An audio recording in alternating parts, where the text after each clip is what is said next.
that money, that predictable income was costing me more than it was giving me. And the time is affording me more, really holistically, of what I wanted from that predictable income. Welcome to the podcast, my friend. I'm so happy to have you here. Oh my gosh, I'm so happy to hang out with you anytime. And now to like create an artifact of our conversation is even more exciting because then I could just hang out with you all the time if I want to. I love it. Yes. I know we met and then I guested on your podcast and we found out that we are living like you moved to my area in New Jersey and it's so lovely. So we have to get real in-person lunch date on the calendar soon. But it's so nice to chat with you here. So let's start from the beginning. Tell me where your career began and then we'll go through everything up until now. I'll go way back because I think I was always one of those people that was just open to opportunities and felt like if a door opened, it was worth looking behind the door. And so from undergrad to grad school, all of my choices were really made based on the invitations of others. I went to the undergrad I went to because they reached out and said, "Hey, would you like to go here?" And I was like, "Sure." And then grad school, I was finishing undergrad and I was like, I am definitely not an adult yet and definitely not ready to go like figure out my whole life. And a teacher said, "Well, there's this audition process where you can audition to go into a grad program." And so I said, "Okay." I auditioned and was given this amazing package to go to Ohio University to study acting in this intimate program with 10 other people where I mean, looking back, I had no idea what a bonkers deal it was, but they gave us an assistantship and paid for our housing and it was a full ride. I mean, it was fantastic, but I was just like, Wow. oh, it's a place to be for a few years to figure out who I am. Um, and then we're finishing grad school in acting. By then, I have an undergrad degree in directing and scenic design. I've gotten my master's in acting, and all my classmates are making the choice. You go left to LA or you go right to New York. I was like, I'm not LA, so okay, New York, that's where my friends are going. Oh, they're moving into this house. Okay. And I just kind of like followed the momentum and I ended up in the city and started working as an actor and really did not like the life of an actor. Mm. Really did not like the relationship between actors and the people who are creating opportunities for actors and just wasn't happy. And another like little door opened and somebody said, "Hey, you want to go to Weight Watchers with me?" And I was like, "Yeah, I'll go and lose some weight." And so lost some weight and I met this woman at one of my weigh-ins and she was like, "You should come work here." And I was like, "Okay." So I started weighing people. It was like a clerk job at the Weight Watchers meetings. And then a woman came in and said, "You should be one of the facilitators." And I was like, "Okay." And I went to their facilitator training. This is probably more detail than you ever wanted. I went to their facilitator training and a woman looked at me across the table and I was like, "Oh my gosh, she's not going to hire me to be a facilitator. I'm not going to pass this training." And suddenly I realized I really wanted. And then she called me the next day and I was ready for her to say like, "Sorry, you didn't make the cut." But instead she offered me a full-time job working at Weight Watchers, training all of the leaders. Wow. And I was like, "Okay." Unexpected. Unexpected, but it was just another open door. Once I entered that corporate machine, there were just so many abundant opportunities that opened up. So I started out in learning and development and then ended up in program innovation and started working with scientists and researchers on developing the food plan. And then that led me to working in the operations side and working directly with their field teams, then eventually into product on the digital side, leading a service design team, and really spending the bulk of my career in innovation working to create new business lines for the company. getting to work with all sorts of amazing folks from Oprah and on. And it really was an amazing ride of just saying yes over and over and over again to opportunities that I never planned for or expected, but trusting that if other people saw potential in me, it was something worth pursuing. And then the last few years, really like the strategy of the business changed and the side of the business, the very human side, the in-person business specifically, was deprioritized. Mm. I really began to feel less and less engaged and excited by the work because, frankly, there wasn't money flowing into that side of the business. And so we were kind of blocked at every turn as we tried to make impact and innovation. It got to a point where I felt like I wasn't being used to my full potential. I wasn't learning, I wasn't growing, and I started to think about leaving. Mm. And every year I would have this conversation with myself. Am I still happy? Kind of. Am I learning? Maybe. Am I growing? Am I well compensated? Yeah.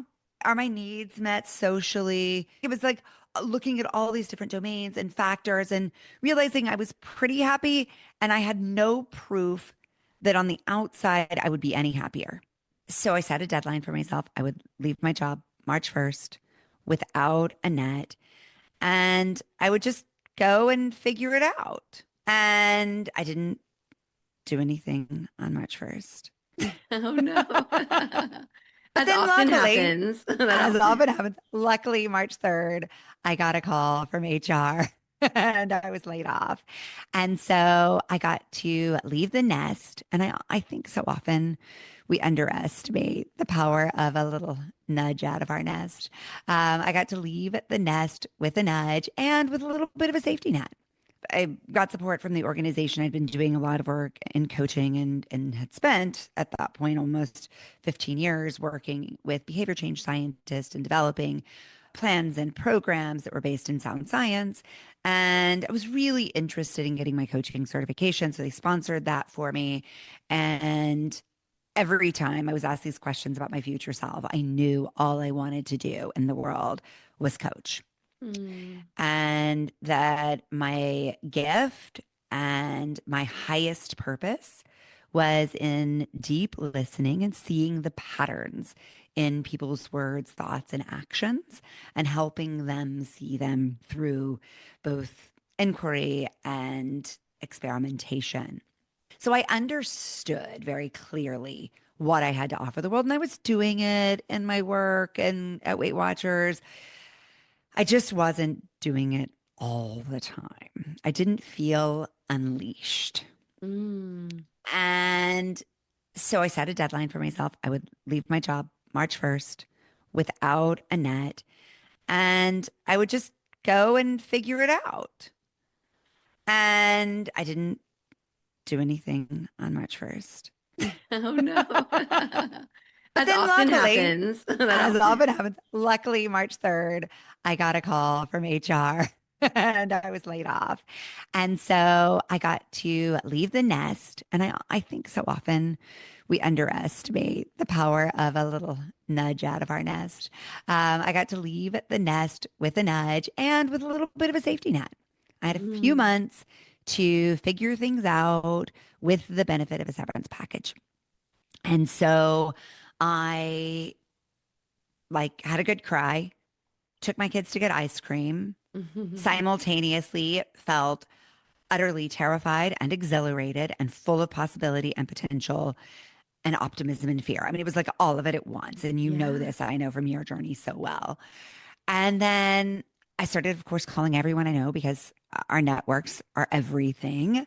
Mhm. And I, like you, I think I'm one of the people that really just needs other people Mhm. to process and expand my perspective. So I remember very clearly the first call I made was to my friend Julie, who has just become such a dear and vital part of my own journey. And I said, Julie, like, do I have any gifts or talents that can be used anywhere else? They were used so well here because of my compounded knowledge of this company, this brand, this Mhm. customer.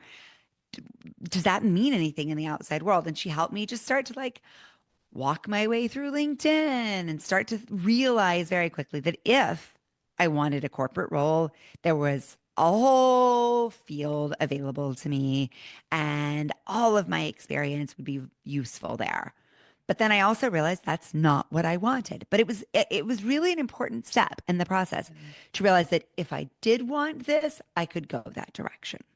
That I wasn't not doing it because I was afraid I couldn't. Mm. And then I stepped back and I said, well, if I could do anything, what would I do? And I realized that the conversations that brought me the most energy, the most excitement, and had the deepest, most lasting value for me were the conversations that I was spending with inspiring women Mm. who helped me believe that change was possible. And I began to feel really selfish that I was the only one getting to hear these conversations with these amazing women.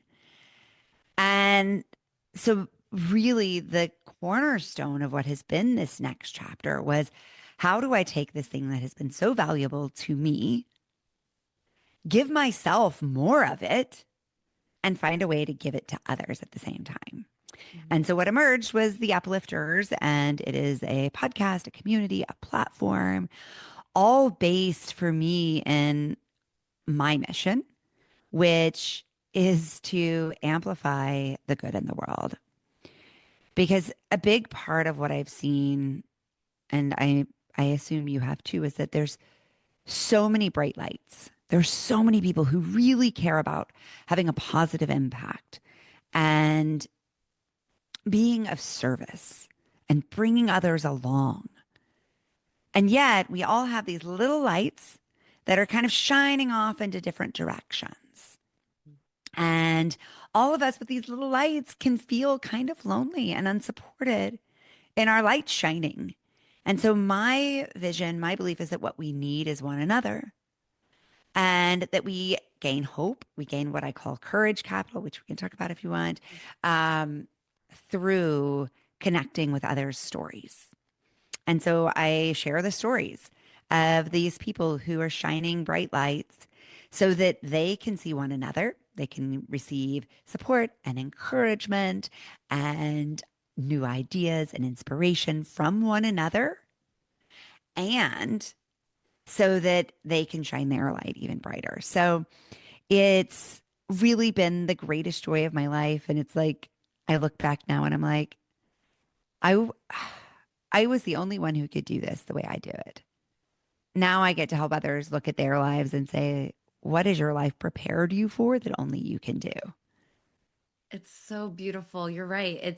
It's looking at your past and figuring out what can you do and you only can do and how can you move forward in that direction. And I just want to go back to what you said because you surprised me. When you said you picked up your phone and you called your friend Julie, I was thinking you were picking up the phone to try to find that next corporate job because I think that's what our first instinct is. And I had that when my show was canceled, my television show, when I was on maternity leave. And I stopped myself because the first instinct is to pick up the phone and try to get that next gig, that next job before you even know if you want it. Yes. Yeah. And the fact that you did not do that, you called your friend, you said, can I get it if I want it? Look at my skills, and you took that time to talk to yourself. So many of us don't do that. We're in this cycle. Let's get back into it. But to take that moment, that pause, and have that conversation with ourselves, I think makes all the difference. And again, leads you into that path that you're supposed to be on, not one that you think you should be on. Yeah. I also think it was really important for me not to close that door for now out of Mhm. fear that it was going to hurt me. Right. Because frankly, the end of my experience at Weight Watchers was not my favorite part. Mm. Of course. I didn't want to close that door because of one chapter. As much as it was important for me not to just do what I'd always done, it was important for me not to let a moment define a path for me. Mm. We all make assumptions that what has been is what will be. And I really needed to challenge that for myself. And so, sort of opening the path and seeing all these things that sounded really interesting and exciting, and then consciously choosing the door, closing the door, because I knew what I wanted to learn was not how to do that better, but how to do different things better. And your whole career up until then, you were following those open doors and those Yep. opportunities that came to you, which is amazing. I think Yeah. that's how you want to live, being open to opportunities. But at that point, when you were let go, you didn't have a door opening. You didn't have someone saying, take my hand and come this way. So for the first time, you had to make that decision, you yourself. And that must have been an eye opener. Oh my gosh. And I think as a woman, especially, we are really taught to follow the open doors. Hmm. I was raised by my grandmother, and I think about the messaging I inherited from, like 1940s era philosophies that you shouldn't ask someone to be your friend. You should wait for them to ask you to be their friend. You shouldn't show interest in a romantic partner. You should wait for them, right? And I think that mindset consciously or unconsciously permeates into so many of our choices. It for me was so empowering to say no. I'm not going to wait for other people. I'm going to be the asker, the Yeah. inviter, the creator. And so much of my own journey has really in this chapter been defined by stepping fully into that. Mm. I'm going to create the solution I want instead of taking the one that is offered to me. I'm going to take the idea or the event or the experience that I would like to have. And I'll invite everyone I've ever met to join me. Or I'll invite a tiny little group of folks that I think would love it to join me. I find for women that I work with, that is one of the hardest and scariest pieces because it means that we put a vision or an idea out there and it sets it up for potential rejection. And Yeah. so when I talk to women about raising courage capital, that's one of the key principles is the active practice of having an idea and offering an idea. So courage capital is that it's bringing things into your life that build up your courage. Is that right? Exactly. Okay. So at this point, I'm a researcher at heart. Synthesis is my brain's natural language, Okay. and so I am constantly looking for patterns. And at this point, I've interviewed over 125 women for the Uplifters podcast, talking about very similar themes and intentionally asking many of the same questions in Mhm. order to identify patterns and create a body of research that guides us all to build, as I said, what I call courage capital. So Mhm. the reason I call it courage capital is because I think we all know that if we want to do big, brave things, we have to raise probably some financial capital to do it. Maybe raise some network capital. We have to get, right? There are all these resources that we understand that we need in order to do this. But the one I think we most often miss, and I've seen this over and over again in these conversations, is the courage and the self belief to go do the thing we haven't done Which is or the that most important. It's the most important. it's the one that sits underneath all those Yeah. others. Yeah. And so the name Courage Capital actually evolved from something one of our guests said, she said, I listen to this podcast because it helps me be brave. It helps me raise the courage capital I need to, in her case, write the novel she wanted to write. Hmm. And I started to synthesize these principles and they fell neatly into an acronym that spells out courage. And so now I'm really focused on socializing these ideas because it's not just like a rare, extraordinary, special type of person Mm. who can build courage capital, who can do big, brave things. It's literally every one of us. Yeah. But it is a practice.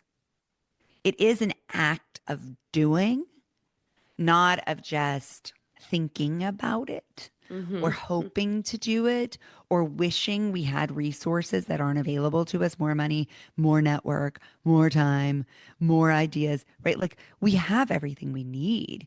We just need to have the courage to act.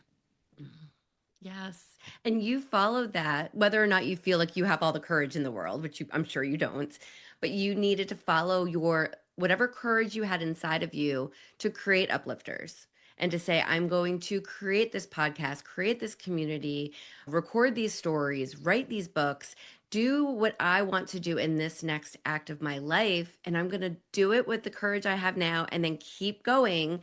Because so often as women, don't you think, someone says something from the outside and it makes us shrivel up a little bit. So that the Yeah. more courage we have, the stronger we are with our armor to not listen to those outside voices. We are so susceptible to signals that things are not working. The first time somebody says, no, I don't accept your invitation, Mhm. or the first time our income starts to decline, or the first time somebody says, this isn't for me, or I don't like this part, instead of taking it as data and information for potential opportunities to make our thing even bigger, even better, even bolder, even more energizing to us, we take it as a signal that we should stop. Yeah. And men might not do that. It might just be innate in us because we are the people pleasers. We're running the family, we're running the household, watching the kids, putting everyone else in front of us. And we need to start lifting ourselves up and focusing on ourselves so that we can be that better person to everyone around us. Hmm. That's exactly Oh, right. We tell ourselves that it's selfish. yeah. It's honestly the most selfless thing we can do. And you can, if like, interview my children and my husband if you want proof of that. And I bet we could interview your children and your husband if you Hmm. wanted more proof of that, because they see in us how much better we are when we are happier and fulfilled and well cared for. Oh, 1,000%. 1,000%. You're right. But what was the journey like for you? You took your kids for ice cream. You have this idea you're going to build this community and this new world for yourself. But as I often, when I talk about my story, it's not just, and then I did this and everything was great. So, talk to me for listeners who have an idea. How did you bring this, everything you've created, to the forefront and just have that courage and confidence to build it? Yeah, I mean, I'm still building it. And it's still the same process though. Hmm. I interviewed a woman this week who started a company called Belly Breathing. And she has a very similar approach to innovation as I do. And it's interestingly the same approach I use to innovation working at Weight Watchers and that I use in my consulting when I work with other big companies from Best Buy and Disney on down. And it is, in essence, to take an insight or an idea, to create a rapid prototype, to get feedback, and to iterate and iterate and iterate Hmm. and iterate. There are some things that I created in month three, two of this journey that I'm still using. But the vast majority are long gone. They have morphed and evolved so much that they would be unrecognizable.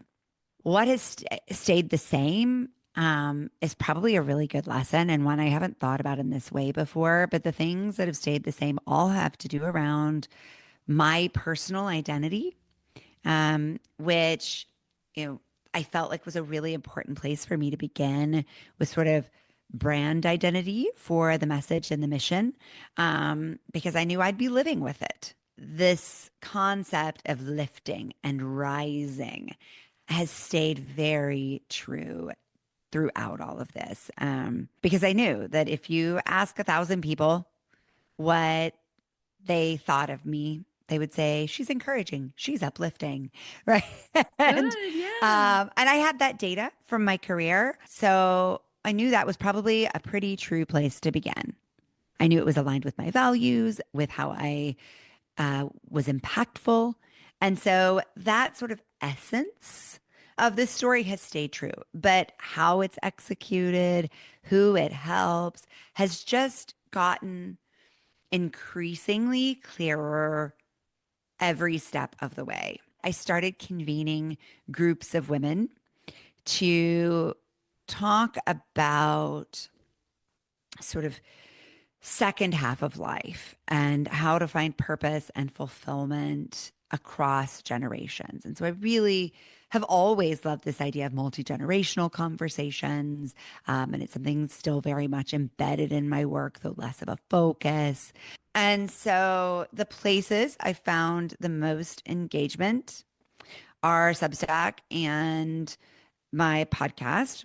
And of course, IRL, thinking about how the podcast and Substack and a little bit of social bring people together in real life, which then creates these really meaningful, interconnected webs Mm. of people.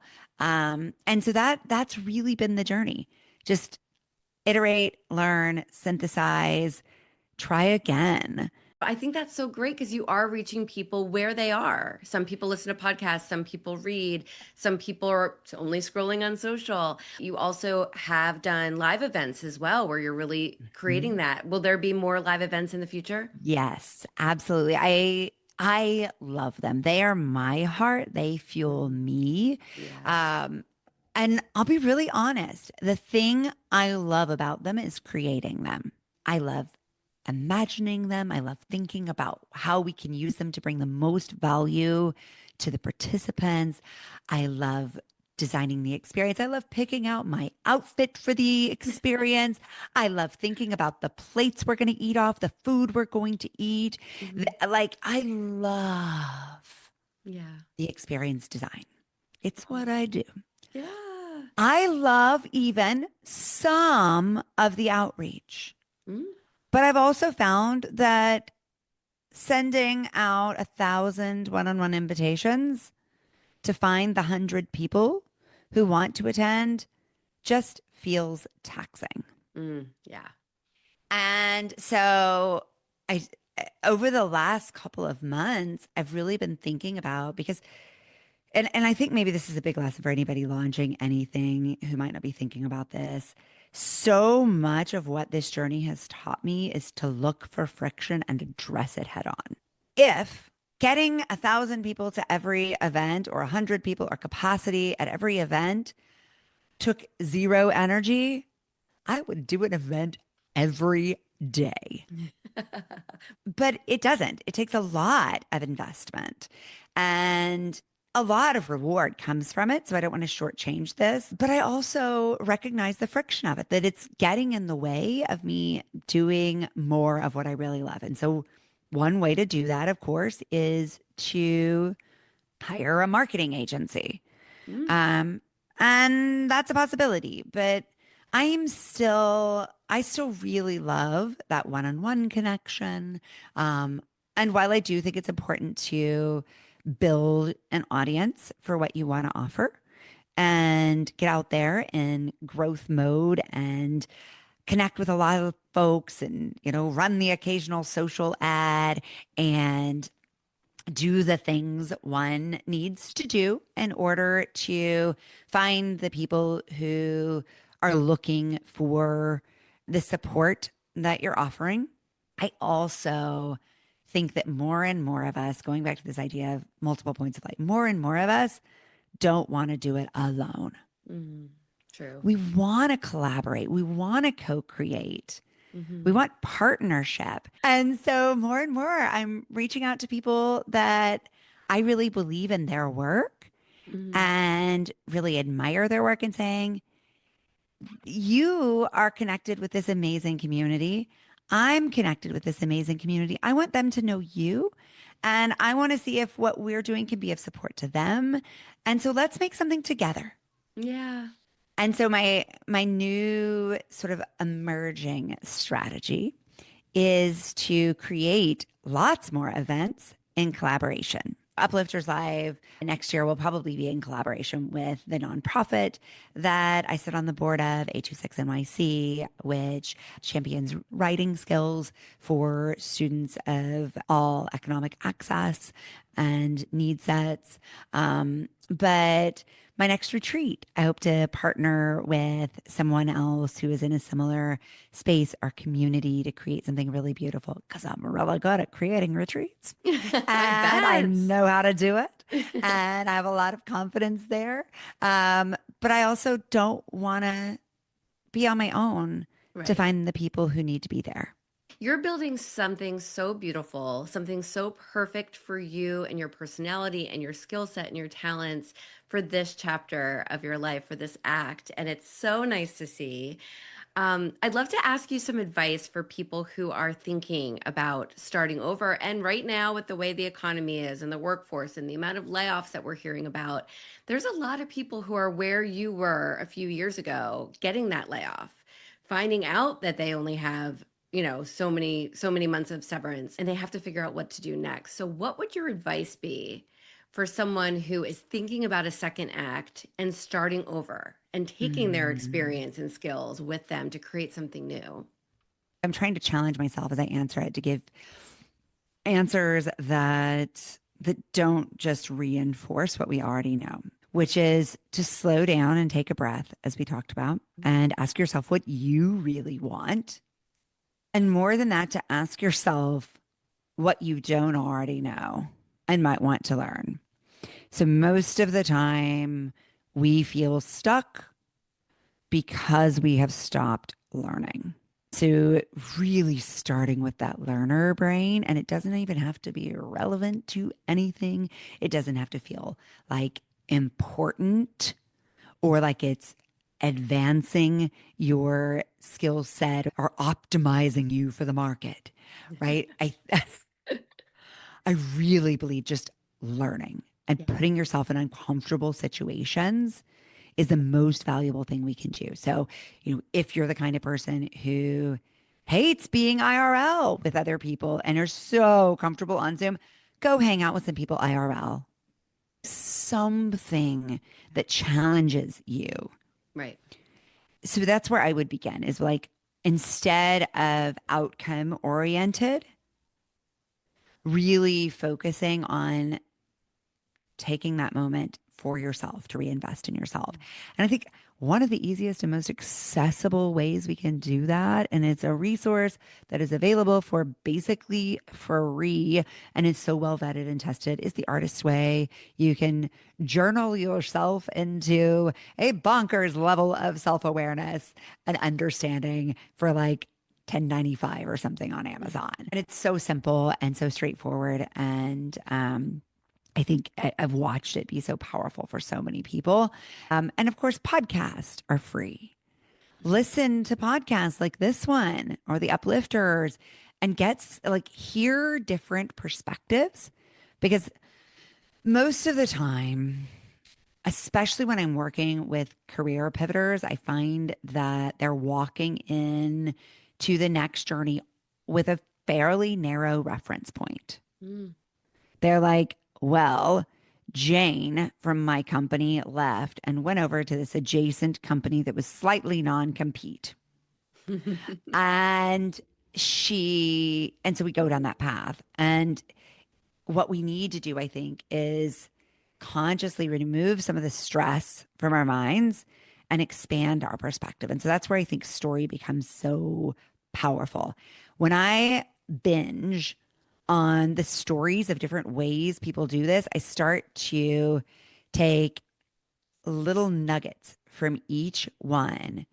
And I like to have just like a note in my phone where I capture those as sort of like a mood board or a word cloud for myself. Hmm. And so if every time I hear someone on Second Access or on the Uplifters say coaching, I jot that down, or freedom, or creativity, or community, or, I start to create a bit of a record for myself of what I actually am attracted to and not just what I have seen modeled by my community. That sort of opening of the lens is, I think, what gets us out of our ruts. And then it's experimentation. You get to learn through doing. You aren't expected to do this right. And in fact, if what you're doing feels right the first time, you're probably not growing because you're just doing what you've already done and relearning what you've already learned. And so, actually, the goal is to put yourself in positions where you feel uncomfortable, where you're making mistakes, AKA learning, and allowing yourself to expand in this next chapter. Because I don't think any of us are going to be happy if chapter two looks exactly like chapter one. You're right. And there's that whole learning too of what you don't want to do. You can be Yeah, learning and say, oh, this right. feels great. Let's pursue it and see. But you can also learn about what you don't want to take from your first act into your second. It's learning that you can change, you can pivot, you can grow and lean into that. And that's exactly Yes. what you did, exactly what you did, Yes. and continue to do. And how great do you feel now? Or I should say, how different do you feel now compared to when you were working in corporate? In a word, I feel free. Yeah, I don't feel boxed in. Yeah. I feel uncontained. And sometimes that's scary, right? Like, but it frankly, I don't get the same paycheck every month like I once did. No. And there have been times where I'm making less than I did. And there are times when I've been making more than I did. And so I've had to step back and look at even those metrics more holistically and say, oh, okay, so I'm not getting an annual merit increase in terms of actual dollars. Right. That's not predictable. What I am getting, though, is this incredible bonus every year in terms of snack time with my daughters every afternoon, being able to really be present for their high school years in a way I wasn't for their elementary and middle school years. Well, sort of more middle school than I wanted to because of the pandemic. Um, and I'm getting to really spend more time with my hands in the dirt and taking good care of my body and taking care of my mind and my creative spirit in ways I couldn't afford with Mm, what I was being paid in my corporate job. So it's like, what is money? yeah. Mm, That money, that predictable income was costing me more than it was giving me. And the time is affording me more yeah. really holistically of what I wanted from that predictable income. I've got the chills. Yeah. Trippy, That's, right? yes. And it's a perfect way to explain it. Again, to bring it back, it's not selfish. It's leaning into what is needed at this juncture of your life, my life, of this next chapter, and saying, this is what I want it to be for this one life that we're given. And to know that at the end of the day, we're not going to have regrets because we had this corporate career and experience, and now we have this entrepreneurship, creator, artist kind of world. And it just makes you a more fuller person and example to the children too. I think that's Mm, what is important for both of us to be that yeah, example to our kids, especially to say you don't have to choose one path and stay on it forever. And that's just really not what the workforce looks like anymore. Choose something and then choose something else and then do yeah, them both. Or, yeah, change when you're 45 and do something different. It's an adventure. it is. And an exciting one. Yeah. Yeah, Oh, well, we could just talk all day. I thank you I know. so much for being Thank you here. so much. Thank you for sharing your story. And I just know so many of my listeners are going to want to connect with you and get into your world. So, what are all the ways that they can find you? So you can find all the things at aransasavas.com. And The Uplifters podcast.com is my Substack where I share these incredible stories of these inspiring women every week, along with journaling prompts and thought starters and opinion pieces about how we create second and third and fourth acts, but also how we lift ourselves and care for ourselves while caring for everyone else. I love it. I'm going to link to everything in the show notes. And Aransas, thank you for being here and for sharing your light and your story. It's inspiring to me and Oh my inspiring to so many others. So thank you so much. Thank you. And let's go make an experience sometime. I think that'd be fun. Yes, let's do it.